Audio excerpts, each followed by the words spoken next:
కేంద్ర ప్రభుత్వం ఇప్పుడు కొన్ని తాజా నివేదికలు అయితే ఇస్తుందండి. కేంద్ర ప్రభుత్వం కొన్ని నివేదికలు ఇస్తుంది. ఆ నివేదికలన్నీ కూడా జగన్ గారికి ఫేవర్గానే ఉంటున్నాయి నిజంగా. ఎందుకంటే జగన్ గారి పరిపాలన ఆయన హయాంలో ఏదైతే 19 నుంచి 24 వరకు ఎలా జరిగిందనేది కొన్ని నివేదికలు ఇప్పుడిప్పుడే బయటకు వస్తున్నాయి. ప్రతి నివేదిక ఎన్సీఆర్బీ నివేదికలు రిపోర్ట్లు కావచ్చు, ఏవైనా కావచ్చు, ఎలా వస్తున్నారంటే జగన్ గారి పరిపాలన గ్రేట్ అన్నట్టుగానే వస్తున్నాయి. కాబట్టి వాస్తవంగా ఒక మాట చెప్పాలనుకున్నాను నేను మీకు. కేంద్రం దృష్టిలో జగన్ గారు ఎలాంటోడో తెలుసా? ఇది మన వీడియో. కేంద్రం దృష్టిలో జగన్ గారు ఎలాంటోడో తెలుసా?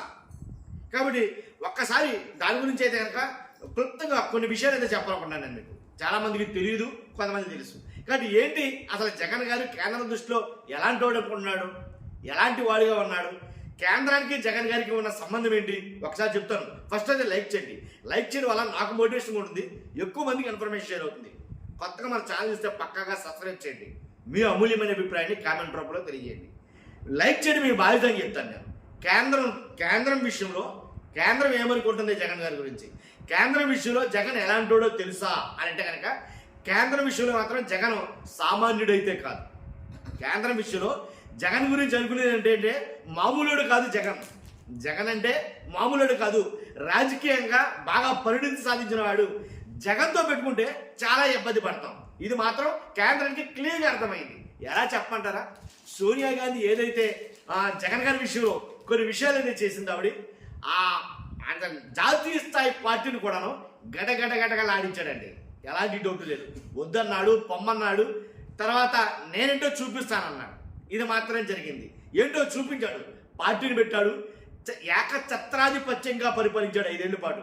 ఏంటి అప్రాతిఘాతంగా సీట్లతోటి. దాంట్లో ఎలాంటి డౌట్ లేదు. ఇది గమనించి ఉంటుంది ఖచ్చితంగా కేంద్ర ప్రభుత్వం. ఎందుకంటే మోదీ గారు మామూలు వ్యక్తి ఏం కాదు.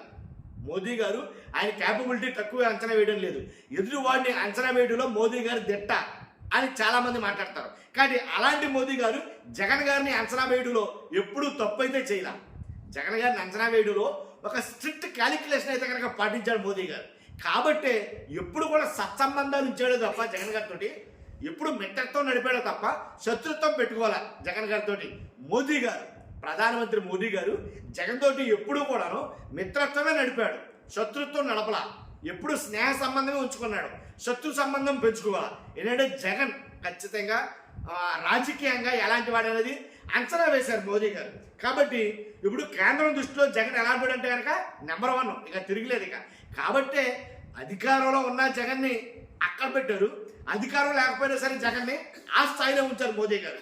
ఎందుకు చెప్తానంటే కనుక అధికారంలో లేకపోయినా సరే కేంద్రం నుంచి వచ్చిన నివేదికలు ఏవైనా సరే జగనార్ పక్షానే ఉంటాయి. అదేంటో విడ్డోరం తెలియదు. రీసెంట్గా NCRB national crime reports bureau ఇచ్చినటువంటి జాతీయ హోం మంత్రిత్వ శాఖ వాళ్ళు ఇచ్చినటువంటి ఏదైతే నివేదికలు ఉన్నాయో ఆ నివేదికలన్నీ కూడా జగన్ గారి వైపు ఉన్నాయి. చెప్పమంటారా? ఒకటేమో ఆంధ్రప్రదేశ్లో జగన్ గారి హయాంలో ఎన్ని నేరాలు జరిగాయి ఏంటి అని ఒక నివేదిక ఇచ్చారు. నిజంగా నివేదికలు జగన్ గారికి చాలా ఫేవర్గా వచ్చాయి. కాబట్టి ఏదో 33,000 మంది అమ్మాయిలు తీసుకెళ్ళిపోయారు పవన్ కళ్యాణ్ గారు ఆరోపించినట్టు ఇవన్నీ అబద్ధాలు. నేరాలు బాగా తక్కువగా ఉన్నాయి. అది కూడా జగన్ గారి హయాంలో. అంతకుముందు ఇప్పుడు పోల్చుకుంటే కనుక బెటర్ అని చెప్పేసి ఒక నివేదిక అయితే రావడం జరిగింది. దాన్ని వైసీపీ వాళ్ళు ఎంతమంది దాన్ని చూపించడం మనం చూసాం. తర్వాత ఇంకోటి ఏంటంటే నేరాలు తర్వాత మందు ఏదైతే లిక్కర్, అసలు ఆ లిక్కర్ పేరుతోటి ఒక ప్రభుత్వాన్ని ఫామ్లోకి రాకుండా ఆపేశారు ఒక ప్రచారంతో. లిక్కర్ విషయంలో ఏదైతే జగన్ గారి హయాంలో జగన్ గారి పరిపాలనలో మందు కల్తీ మందు అమ్ముతున్నారు. కాబట్టి జగన్ గారు కల్తీ మందు ద్వారా కొన్ని వేల మంది చనిపోతున్నారు, కొన్ని వేల మంది ఆరోగ్యాలు క్షీణించిపోయాయి అని రకరకాల దుష్ప్రచారం అయితే చేశారు. అదంతా ఏం కాదంట. జగన్ గారి హయాంలో అమ్మిన మందు నికార్సైన మంది అనట. జగన్ గారి హయాంలో అమ్మిన మందు సురక్షితమంట. ఈ మాట నేను చెప్పడమో వైసీపీ వాళ్ళు చెప్పడమో కాదు. ఏదైతే కేంద్ర జాతీయ హోదా ఎవరైతే ఉన్నారో NCRB national crime reports bureau ఏదైతే ఉందో వాళ్ళు ఇచ్చిన నివేదికలకి అర్థమైందా? కానీ ఆ నివేదికలు బట్టి చూసినా సరే జగన్ గారి హయాంలో మందు సురక్షితం. అంతే కదండి. జగన్ గారు చెప్పాడరా అంటే కనుక కేంద్ర ప్రభుత్వం అక్కడి నుంచి గీత గీసి దాట్లా కొన్ని విషయాలు గుర్చేయమంటారా?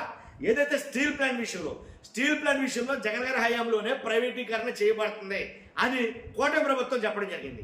కానీ మోదీ గారు జగన్ గారు ఒకే వేదిక మీద నుంచుంటే ఖచ్చితంగా మాకు స్టీల్ ప్లాంట్ కావాలని జగన్మోహన్ రెడ్డి గారు అడిగాడు. అనగానే ఆ మాట గీత దాటలేదు మోదీ గారు.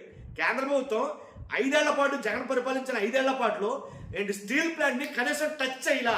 ఇదైతే వాస్తవం, మీరు అవునన్నా కాదన్నా స్టీల్ ప్లాంట్ని టచ్ చేయలేదు మోదీ ప్రభుత్వం. కాబట్టి అంటే జగన్ గారు వద్దన్నాడో వాళ్ళు ఆపేశారు, జగన్ గారు మాకు కావాలన్నాడో వాళ్ళు వదిలేశారు. అది నేను చెప్పేది. అంటే కేంద్ర ప్రభుత్వంతో జగన్ గురించి ఏమనుకుంటుందో కేంద్ర ప్రభుత్వం అనేది కొన్ని ఆధారాల పరంగా చూస్తే కనుక ఈ రకంగా ఉంది. అంతేకాదు 3 రాజధానుల విషయంలో కేంద్ర ప్రభుత్వం ఎక్కడ కూడా అఫీషియల్గా తమ అభిప్రాయాన్ని ఎక్కడా చెప్పలా. అది రాష్ట్ర ప్రభుత్వానికి వదిలేస్తానన్నది కానీ పలానోడు ఇలాంటోడు అలాంటోడు అని ఎట్టి పరిస్థితుల్లో మాట్లాడాల. మీరు ఒకసారి రికార్డులు చెక్ చేసుకోవచ్చు, మోదీ గారు కావచ్చు. కాబట్టి ఎట్టి పరిస్థితుల్లో మోదీ గారు 3 రాజధానుల గురించి వాళ్ళు మాట్లాడాలా. ఇప్పుడు అలాగని అమరావతి గురించి కానీ పోలవరం గురించి కానీ చంద్రబాబు నాయుడు గారి గురించి కానీ మోదీ గారే తన నోటితోటి చాలాసార్లు మాట్లాడారు. ఏమని?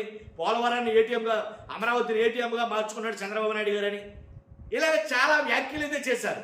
కానీ జగన్ గారి గురించి ఎలాంటి వ్యాఖ్యలు చేయకపోవటం విడ్డూరం. మీరు క్రాస్ చెక్ చేసుకోవచ్చు, ఎలాంటి వ్యాఖ్యలు చేయలే మోదీ గారు. కాబట్టి నేను అంటుంది ఏంటంటే స్టీల్ ప్లాంట్ గురించి అలాగే రాజధానుల గురించి కేంద్ర ప్రభుత్వం తప్పు పట్టలేదు ఎప్పుడు కూడా జగన్ గారి విషయంలో. తర్వాత జగన్ గారు చెడ్డోడని ఏ సందర్భంలో కూడా ఉదాహరించలేదు నరేంద్ర మోదీ గారు. ఎన్నిసార్లు రాష్ట్ర ప్రభుత్వానికి పిలిచినా సరే, జగన్ గారి అధికారం లేకపోయినా సరే, మోదీ వచ్చిన ప్రతిసారి పాపం కూటమి ప్రభుత్వం చాలా ఆశగా ఎదురు చూసింది. జగన్ గారు అలాంటోడు ఇలాంటోడు, జగన్ గారు సరైనోడే కాదు అని మాట్లాడతారేమో అని. కానీ ఎక్కడా కూడా ఏ పక్షాలు కూడా మోదీ గారు నోటి వెంట జగన్ మంచోడు కాదు, జగన్ రాజకీయ పరంగా జగన్ మీద ఎలాంటి నిందలు వేయలేదు. అదైతే మీరు గుర్తించవచ్చు. తర్వాత ఎందుకు రానంటే కనుక నేను ఒకటే మాట చెప్తా, సింగిల్ లైన్ రాసి పెట్టుకోవచ్చు.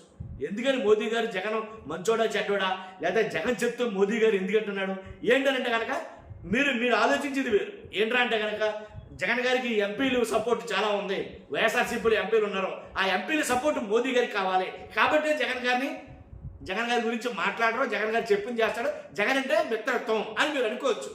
అది ఒక ముఖమే. కానీ రెండో ముఖం ఇంకోటి ఉంది. ఏంటంటే కనుక జగన్ గారి కెపాసిటీ ఏంటో మోదీ గారికి తెలుసు.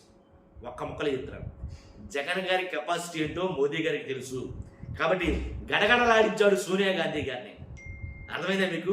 కాబట్టి చూశాడు కళ్ళారా జగన్ గారి కెపాసిటీ ఏంటో మోదీ గారికి తెలుసు. కాబట్టి జగన్ గారిని ఎట్టి పరిస్థితుల్లో శత్రువుగా మార్చుకోదలుచుకోలేదు. ఈ వాళ్ళు ఉండొచ్చు ఎక్కడ, ఎందుకంటే కూటమి వాళ్ళు మేనిఫెస్టో రిలీజ్ చేస్తే ఆ మేనిఫెస్టోలో మేము బొమ్మేసుకుంటామంటే వద్దన్నారు మోదీ. బీజేపీ వాళ్ళు వద్దన్నారు, మీ మేనిఫెస్టోలో మా బొమ్మ ఎద్దు, ఎందుకంటే మీ మేనిఫెస్టో ఎంతవరకు చేస్తారో ఏంటో తెలియదు, మేముంటే కనుక ఖచ్చితంగా మమ్మల్ని అడుగుతాడు, నిలదీస్తాడు జగన్మోహన్ రెడ్డి. కానీ వెయ్యొద్దు అని అన్నాడు ఒక్క మొక్కలు చెప్పాల్సి వస్తే. కాబట్టి ఇవన్నీ లెక్కలేసుకుంటే, ఇవన్నీ ఒక్కసారి ఆలోచిస్తే కనుక ఇది నిజం అని మీకు అనిపిస్తుంది ఖచ్చితంగా. జగన్ గారి విషయంలో ఎట్టి పరిస్థితుల్లో కూడా మోదీ గారు తొందరపడ్డావు, దాంట్లో ఎలాంటి డౌట్ లేదు. ఈ విషయం మీరు రాసి పెట్టుకోవచ్చు, పక్కాగా చెప్తాను. కాబట్టి నేను అనేది ఏంటంటే జగన్ గారి విషయంలో తక్కువ అంచనా వేయలేదు. అంచనాలు వేయడంలో దట్టైన మోదీ గారు జగన్ గారి విషయంలో కరెక్ట్ అంచనా వేశారు. కాబట్టి ఎప్పటి నుంచి ఆయన పరిపాలన, జగన్మోహన్ రెడ్డి గారు చేసిన పరిపాలన కాలం నుంచి ఎప్పటిదాకా ఎట్టి పరిస్థితుల్లో కూడా తప్పుగా ఆలోచించలేదు. అదే నేను చెప్పాలనుకున్నాను. కాబట్టి కేంద్రం దృష్టిలో జగన్ ఎప్పుడు కూడా ఆ స్థాయిలోనే ఉన్నాడు, ఎలాంటి డౌట్ లేదు. కాబట్టి ఇప్పటికి వచ్చేసరికి కేంద్రం నుంచి ఆ సపోర్ట్ అనేది ఉంది అనేది నేను బలంగా నమ్ముతున్నాను. మీ అభిప్రాయం ఖచ్చితంగా కామెంట్ రూపంలో తెలియజేయండి. ఇది జస్ట్ నా ఒపీనియన్ మాత్రమే, నా అభిప్రాయం.